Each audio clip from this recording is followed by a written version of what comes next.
It's taking some time. Are we in right? Yes, we are. Okay. We're live. Hello, well, welcome to the Weekly Roundup, everyone.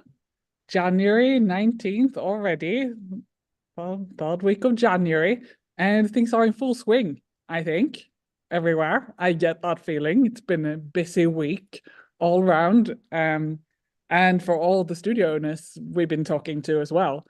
A lot of them having kind of good problems with classes are busy, filled to the brim. There are wait lists, then people can't get in, and then some people start to complain. And what do you do? So that's been something that's been coming up. What do you do when you're when you're at capacity? So, well, like logically, there's two ways to go here that are like general, not just for the yoga world, but kind of for everything services. When you're full, when you're at capacity, you increase your prices or you increase your capacity. Is there a way of increasing capacity in your studio? Maybe, maybe not. Do you increase your prices? So increasing prices, I've had this conversation with a couple of studios. It really depends, like if is that going to be right for you? Maybe that's not the right thing to do. It depends on what the price level is that you have right now. Is it already really high? Is it due a change? Like maybe you haven't increased your prices for a while. If you haven't, January is, I would say, the best possible month for increasing pricing. I think it's a great month to You know what increase I'm going to say pricing. about that, Vicky, don't you? About pricing? What do you think I'm going What? to say? Increase your drop-in. Increase your drop in. That is one price you could absolutely increase right now. As soon as you hear me say it, go in and raise your drop-in. If your Because drop in is not already unreasonably high, that's the phrase, unreasonably high. I don't pish posh and reasonably high. Jack it up Yeah, there, yeah, right? I jack have it up. some clients that are like Jack it up. $45 a class. Oh God, yeah. Yeah, I mean, Okay, don't be shy. don't be shy about Increase raising your up drop your in. drop-in. You now, here's the thing about a drop-in, you can always decrease it because particularly if like your members can't get in there's a lot of things going on here. One is trying to make sure that people sign up ahead of time, right? That is what it's particularly for members, right? And oftentimes they get feel a little privileged and they think, oh, I can pull up to the facility and get into class. Well, and a lot of times, a lot of our clients in this time of year, especially, that's just not a reality.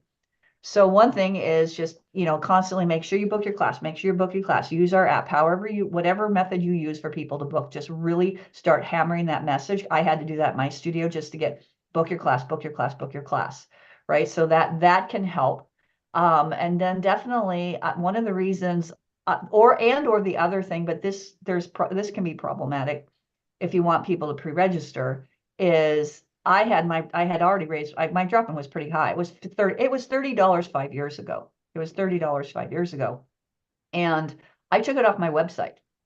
I just took it off the website. It's like drop-in only available in studio. So those are a couple of things you can do if you're getting a lot of visitors, people from out of town or whatever. It's just either raise it up there, if you're at 20, take it to 25 or even 30. Right? Again, you can always readjust it after if you're like really at capacity, particularly if your studio's on the smaller side and you're really busting out the seams. So Uh, that's one thing you can do for sure. Another discussion that I've had with a few people has been that they have a lot of people who do doubles. This has come up, or they do have a lot of people who do a lot of classes. Like they like their doubles and they're doing lots of classes. I mean, quite often that's not as big a problem as the studio owner tends to think. It's because they see those people, they know them, they know who they Yeah. are, and they're like, there's 10 of them. Oh my God. But 10, that's not that many. Um, so one way to go, and this is something that I figured with the studio that they didn't they didn't really want to, like they had really, really limited capacity all the time, like less than 20. Yeah. And it had been an ongoing problem for a while. They didn't feel good about actually raising the membership price as such for all of their current people, but they felt that they had a lot of people doing these like doubles. They had like trapeze and another style, and they're like, oh, they do the trapeze stretch, and then they do this other, vinyasa, and they felt like they have especially many people doing doubles. So we decided to go with your membership. You just got to change what it includes. So for your biggest category of membership, the one that was unlimited, we're going to make that limited. We're going to make that 8 classes a month. So for them, we're going to say, okay, you stay at your membership. You can stay paying the same price as you have been, but you can only book 8 classes a month. And then we're going to have this other level. This is going to be the all access or the ultimate or the high level. That's going to be unlimited, but it was actually I think it was like $30 more per month. So they're paying a premium. They did that and then kind of raised like all the other prices a little bit across the board by like 15% ish. So, they raised the drop in, they raised everything. So that can be a good strategy if you are that smaller, more boutique studio that always has that smaller capacity. Carol. Yeah.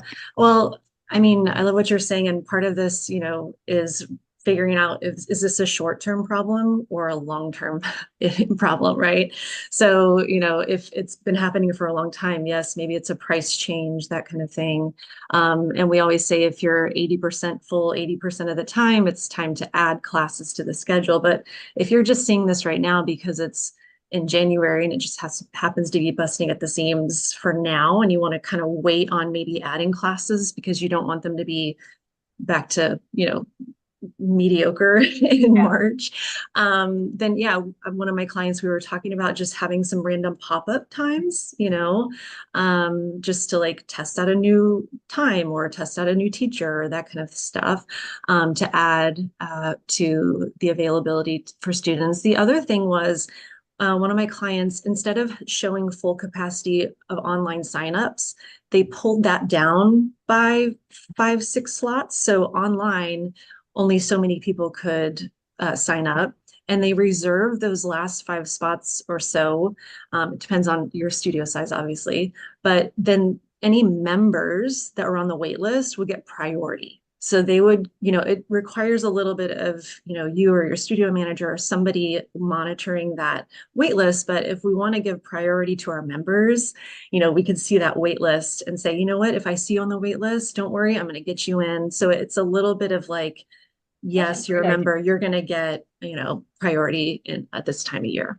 I like that. That's a really, really good idea, because then you can, that's sort of like a perk of membership too. You Exactly. As a perk of membership. The other thing is you can also, to Vicky's point, increase your capacity a little bit. The one caveat here is you as the owner make the decision and then communicate it to your team. So that if you will allow, like we always talk about having just in regular times, let's say your capacity is 25, but you can fit 28 in the room. We call those like flex spots. And that could be for like teachers practicing, or I save my flex spots for if, let's say, a brand new person walked through the front door and hadn't pre-registered. I didn't want to turn that person away. So it was like the flex spots were for a teacher practicing if the class was full, or if it was a new student who bought the intro special. That was the caveat. It was they couldn't do a drop-in. If they wanted to drop in, sorry, the class is full. But if you want to do our intro special, then you can get, and that was really effective. But you as the owner have to put those guardrails up so that your teachers are not willy-nilly allowing people into class, because that's when chaos reigns. Because it's like, oh, this is when the complaints happen. Oh, well, I took Vicky's class last week and she let me come into class even though it was full, but Carol wouldn't let me in.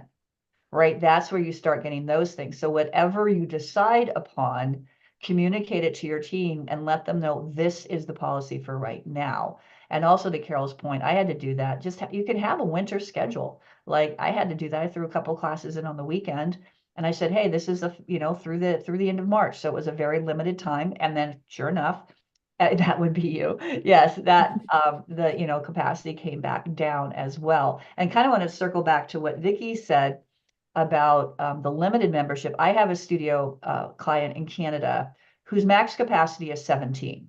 It's a small, intimate space. And so she was running into this at a lot of different times of the year. So what she has, and we got her pricing all adjusted and everything, is she has her unlimited membership. She caps it at the amount of people who can be on it for her unlimited.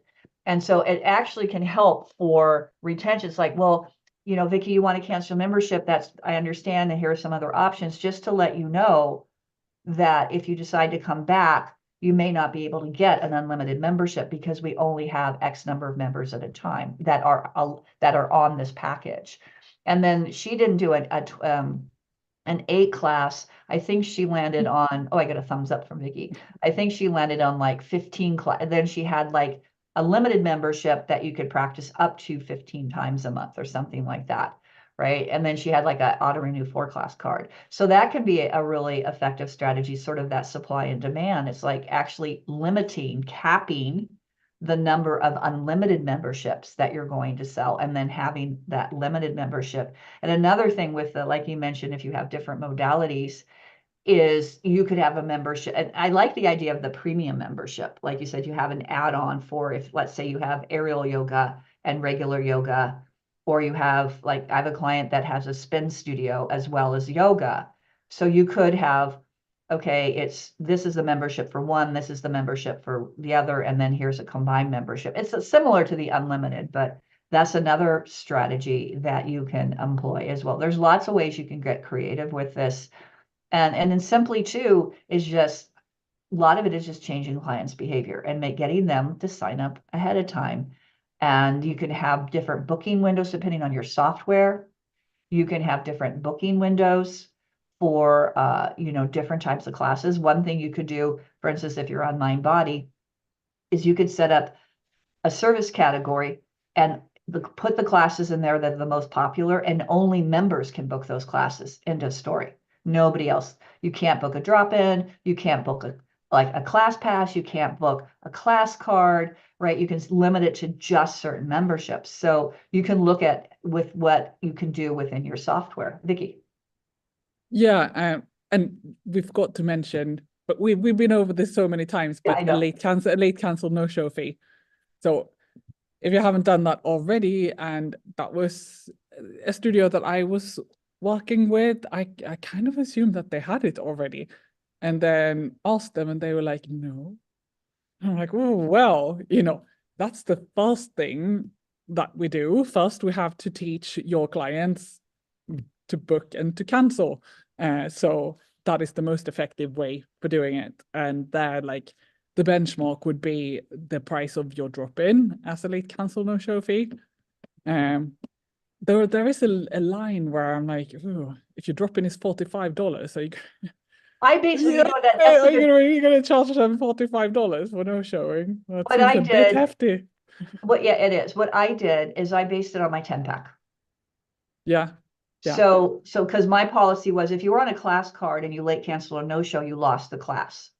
Yeah. And then I would charge the unlimited members what one 10-pack class, I think mine was like $199. So I made it $20.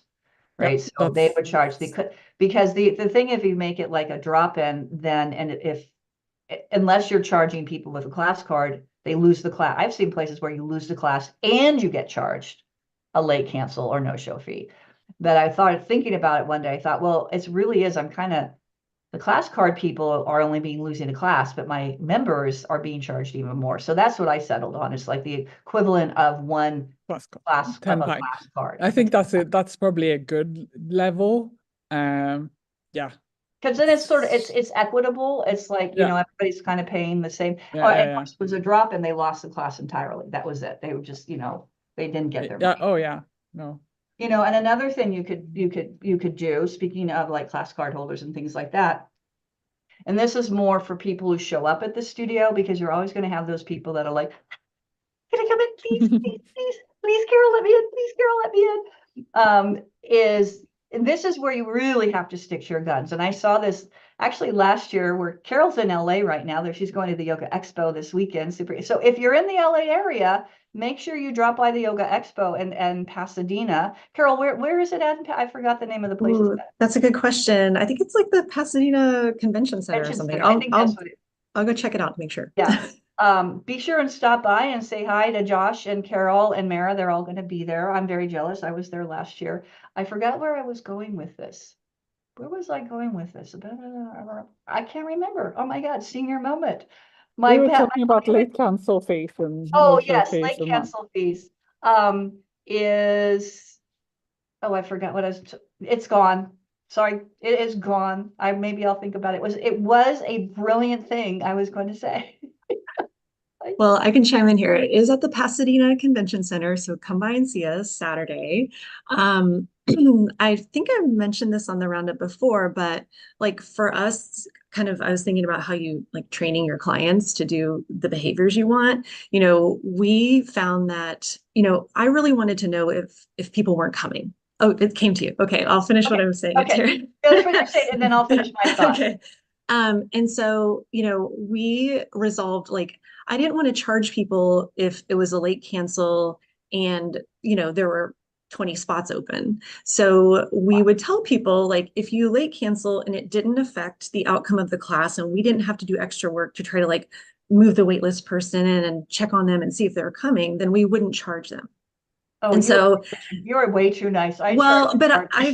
Well, I mean, we're still making a decent amount off of these things, but it helped us because then they would late cancel because there was a potential of them not getting the charge. And it helped us on our end know whether or not, to like look for them in the parking lot and that kind of thing. So it was like a mutually beneficial moment.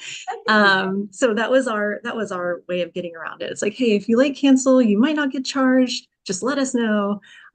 So yeah, go ahead, Terry. Just wanted to. Oh yeah, I mean, actually, that is an interesting way to approach it. The other thing also with, what I was thinking about was that when I was doing the begging thing was one thing. Oh, I know, which made me to Pasadena, made me think about when the on-sites were on and what happened at the front desk. Whew, it came back to me. So it was at a yoga studio in LA when we were out there for the thing last year, and their policy was 100%. You will not be admitted to class if the class has started. Even if you're registered. If you show up and the class has started, you are not allowed into class. That was their hard and fast policy, the one they did not bend on. And I saw how the front desk staff handled it. I thought she did a really excellent job considering she was fairly young. And not very, she was very petite. In fact, she had to stand on a box so that she could see over the counter, right? Because they had a counter hop, so they had a platform so that she wasn't having to do one of these. And these two women came in and the class had already started and they were very upset. And she just very politely kept saying, I am so sorry. This is the one policy we do not waiver on because blah, blah, blah. She said, however, what I can do if you're here is a free, like she gave them a coupon for a free class or said, I can book you into another class and we'll comp this class for you.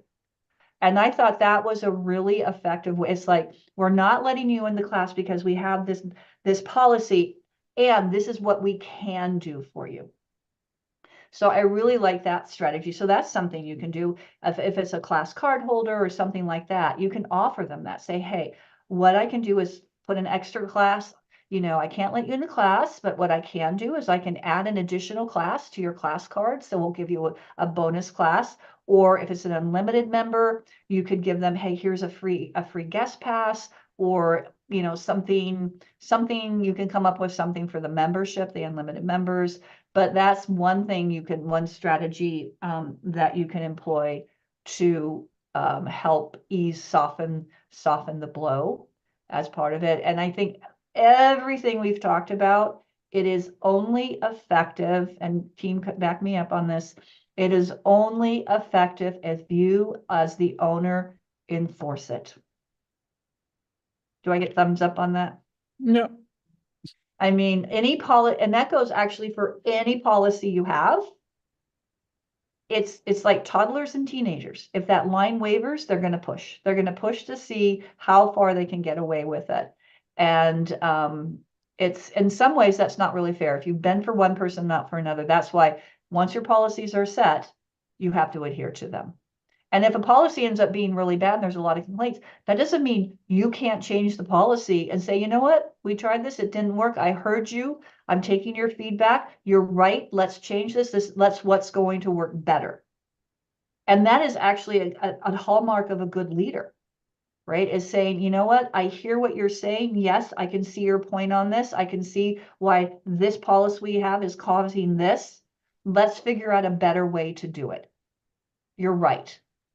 That wasn't, and it's totally okay to do that. It's, better to do that than not have any policies and then just have, the monkeys running the zoo kind of thing. And the reason I can say this is because I made all those mistakes. Trust me, all this advice and things I tell you guys is because I probably did it myself at some point. Yeah, we all did, Terry. I mean, like, let's learn there's from our nothing like mistakes. there's nothing like that. Learning from your mistakes and yeah, just having all the information as well. So that's what I say with people. I've had a few conversations with people who are opening studios and who are going through that process to just have all the information and be able to, have policies right out of the gate. Mm-hmm. So many studios. It's like I spoke to someone today and she was like, I'm worried that I'm not prepared and it's going to be like working in a startup. And I'm like, you are so much more prepared. Most studios are just like, they we have a space, we can do some yoga in here. We're going to do some yoga together. And that's it. They don't really think any further than that. But yeah, and that's a great point, Vicky, to have a late cancel no-show policy from the very beginning. From the very start, that you From the already very know start. what you're going to do. Because, you open a studio and, it's a great success because you've done all the marketing. And suddenly, from day one, you have packed classes. So it's a good idea to start thinking about that before you even open your doors. Like, what do you do? And conversely, like, what do you do if the class is really empty? What happens when nobody shows up? Yeah. Well, just one final thought on, late cancel no-shows when you're setting it up. One thing you really need to think about is what is a reasonable late cancel, right? Yeah. And, and then if someone Is there like an average? Like, is there an average? Like, I was discussing this today. Like, because you got to think about the perspective of the person on the wait list who might get notified, and is it different in different areas? Is it depending on lifestyles and I think it's depending on, it's a great question. It's depending on lifestyles, depending on traffic. Yeah. It's like if you're in travel times, if you're like in an urban area and you have to deal with traffic, if a late cancel is an hour before, that's not enough time for people to get to the studio. No. If you're in the suburbs, then maybe I think an hour is always too little, isn't it? I think an hour is way too little. I was having the conversation like 6 hours versus 3 hours. I was like, I thought that 3 hours is good. Most places. What do you guys think? Well, I think it really, mine was 4 and 2. Late cancel was 4 hours and my waitlist lockdown window was 2 hours. Right. Because most of I kind of knew where my clients were coming from. And that was a reasonable way to, at least for me, to manage it. And that was what we settled on. I forgot it. Initially, I had it at 2 hours, the late cancel, and that wasn't enough. It was not. Can you explain that? So your late cancel is 4 hours, but waitlist lockdown. So someone can cancel. It might not be all softwares, but it's not be all software. Someone could cancel.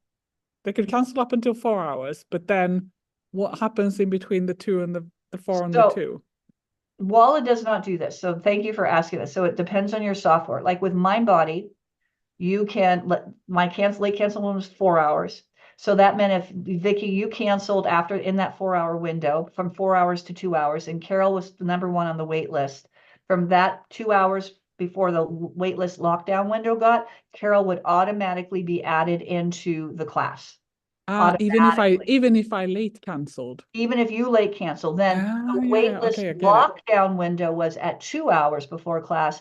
If someone, let's say you canceled 1 hour and 45 minutes before class, and Carol was number one on the wait list, she would not automatically be added to class, because I felt that 2 hours was at least a minimum. Because the thing is, in my studio, and I actually share this out a lot, because the woman who bought my studio still uses a lot of my a lot of my policies, particularly around this topic, is I had it on my website that if you put about our waitlist policy, I said, if you put yourself on the waitlist, you are de facto telling us that you are coming to class. If you get added from the waitlist and do not cancel, you will be charged a no-show fee. So that's why I didn't want that 2 hour window, because I just didn't feel that was But that's what people do that a lot though. They get that, because with MindBody you can set it up so that they get an email and they get a text, and then Right. the text they got to respond to and say yes or no. Right. But what invariably happens is that they're like, oh, I got into class, great. And it's like, the text told you, confirm it. They don't confirm it. They're Well, like, if oh. they show up, that's fine. Then we just check them in the Yeah. class. If they don't confirm it, then and they don't show up, then I would charge. And I was like, look, you've got to confirm these things. And again, it was just an education thing. And then what we would do at the first thing when the front desk came in, this was on the evenings and the weekends, because I didn't have front desk in the morning classes, was the first thing they did was they looked at, were there any late cancels after that? And they would then call people and say, hey, Carol, a spot just opened up in the 5 o'clock yoga class today. Would you like it? And here's the thing, we would not leave voicemails. It was dialing for yoga. It's like, if Carol was the first one on the list and she didn't pick up, we went to and then Vicky was next, and we went to the next one. We went until we got a person. And then I mean, one time I called a client, it was 25 minutes before class, because I knew he lived basically around the corner and he always loved this class. So I just called him and I just said, hey, Raj, it's Terry. I know this is totally last minute, but a spot just don't, I'm there. I'll be there. I'll be right there. And he leapt in his car, was there in 15 minutes. So that's another customer service thing you can do, is monitor that wait list.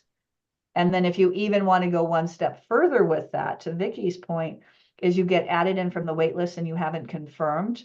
It will, at least in MindBody, it tells you if the person hasn't confirmed. Then you could have your front desk call and say, hey, Carol, you could leave a message, say, hey, Carol, you were added to the 7:30 a.m. class on Saturday morning. We noticed you haven't confirmed yet. Are you going to be able to take that class? And then please let us know so that you don't get charged a no-show fee. So that's another level of customer service you can have if you have the resources to do it.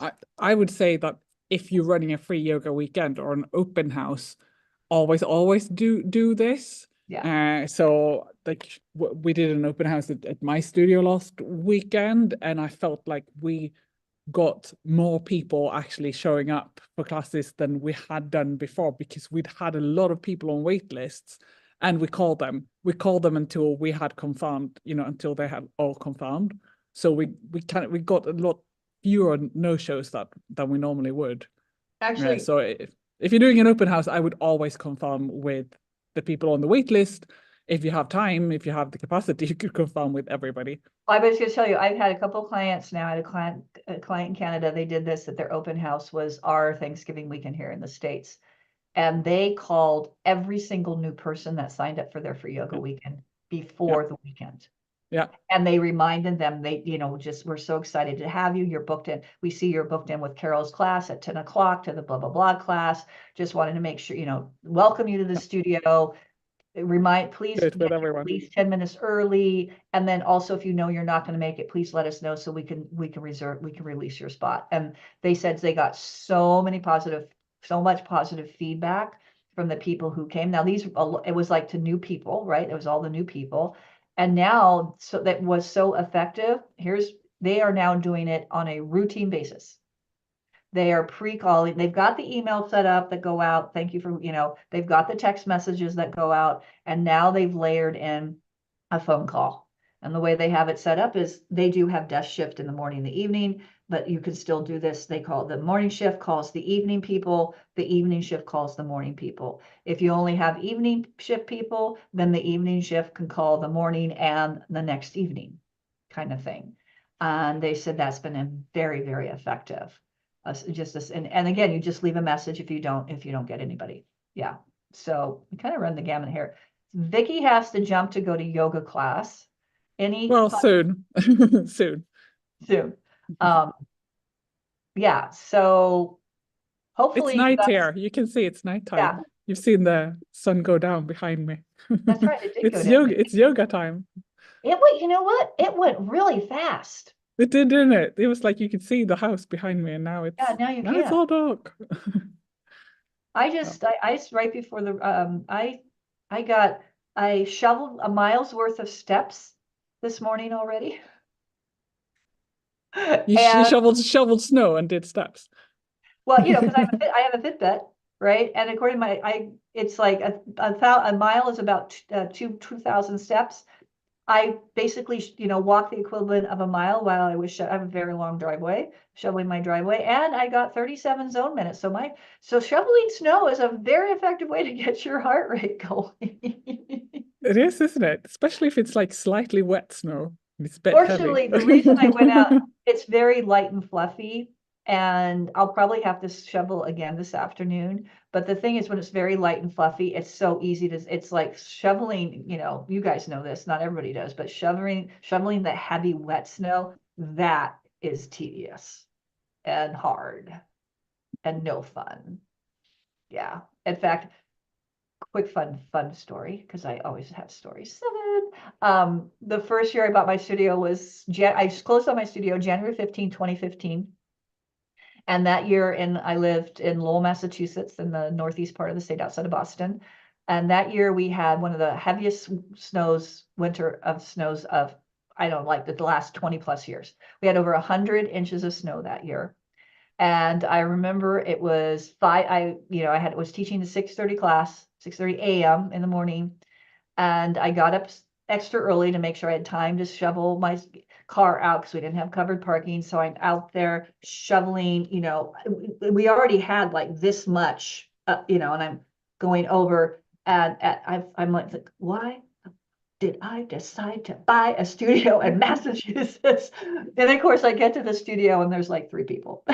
It's like, it got so high that I don't know if they do that where you, Vicky, at a certain point, they can't plow, they can only shovel it so high. Then they would have to bring in backhoes loaded in the dump trucks and drive it and dump it in what was called snow farms. Yeah. Because you We have that in Sweden too. It's really remarkable when you go to Stockholm city center, how we've had heavy snowfall and it's all been removed. There's not even any piles anywhere. They have shoveled it up and taken it away. Yeah. Impressive. It was, and then I will say though, that following year, that part of our CAM adjustment at the common area maintenance, one thing they never could predict, obviously, is snow removal, because it depends on how much snow you have. So that year, we always got the previous year's, catch up for the CAM in the first quarter of the following year. So in 2016, when I got the bill, it was $7,500. The plaza spent over $50,000 on snow removal that year. It was horrific. Anyway, all right, we completely digressed there. I'm Anything going to else? jump and go to my hot Go to yoga your class hot in the yoga cold snow. Have a great weekend, Bye, everybody. Vicky. Bye, Vicky. Bye-bye. Carol, why don't you tell us a little bit about what's happening this weekend? Well, the Yoga Expo, I know that there are classes, I think, the all day Friday, and then Josh, Mara, and I will be there on Saturday with a booth, and there are slots for, I think there's might be a few still available to get some free coaching. So you can come see us and have like a moment where if you have an issue or question or anything, just come by and have like a session with Awesome. us. Yeah. And if you already have a coach and you're in the Pasadena area, you just want to come by and hang out, and say hi. We had a couple people do that last year. It was super fun. Love that. So, yeah, I think, how much are the tickets? You know? I don't know the answer to that. Well, there's a post. That's okay. There is? Okay. There's a post in the YC. I'll link it in the comments below because it has all the details. I'm sure you can buy tickets at the door if you're in the area. I know, like from last year, because I was there last year, they do have yoga classes. They have people talking about yoga topics on the main stage. Right. They have all kinds of interesting Vendors. Yeah. like last year Walla was there, a couple of other like software companies were there, we were there.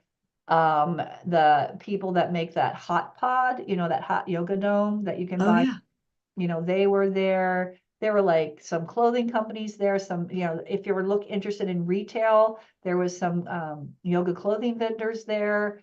There was, all kinds of, if you have retail, you want to add some like tchotchkes and stuff like that, there are people there selling jewelry, incense. There was there was the far out people there as well, the woo woo, which is kind of fun, like drumming circles going on. And Oh, fun. there was some henna painting going on, which was really cool. And yeah, it was just, they had food, and it was just a super fun time. Great. Well, yeah, it's my first time, so I'm excited to experience it and meet anyone that comes out. So come see us.